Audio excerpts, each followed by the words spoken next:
Once upon a time, a group of British traders came to India with humble goals, spices, silk, and some sweet profits. But fast forward a century and boom, they're running the whole subcontinent like it's their tea party. Welcome to Punny History, where we turn colonialism into a cautionary tale with puns. Today's episode, the advent of British rule in India, when the East India Company said, "We came for business, stayed for the empire." The year is 1600. Queen Elizabeth I gives permission to a group of merchants to trade with the East. They form the British East India Company, basically the 17th century version of Amazon with muskets. In 1608, they dock at Surat, hoping to grab a slice of India's luxury trade pie. But surprise! The Portuguese are already there, chilling with cannons. And the Mughals? Not exactly thrilled about foreign shopping carts, but the British come prepared. Not with armies, but flattery and gold. They slowly charm their way into Indian ports like Madras, Bombay and Calcutta.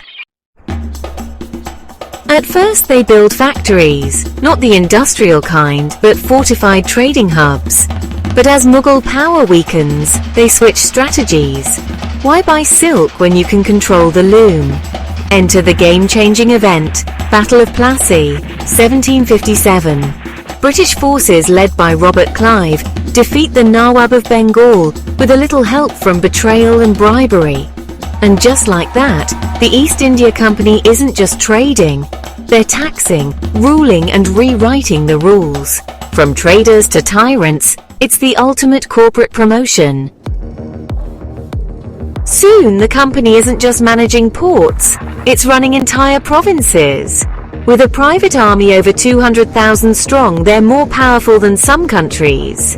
Indian rulers? Still there, but now mostly puppets with royal titles and no strings to pull. They introduce revenue systems, English education, railways, and of course, British tea time.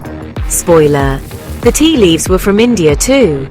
But behind the suits and contracts were exploitation, corruption, and cultural erosion. India's riches slowly drained, its people slowly broken.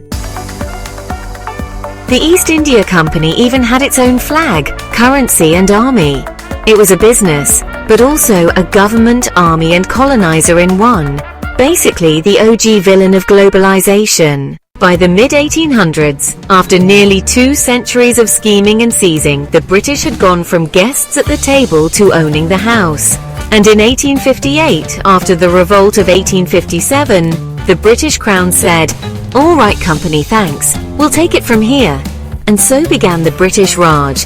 But that's a story for another day. Stick around, because in the next episode of Punny History, we'll dive into the revolt of 1857. AKA the time India said, "We're done being polite."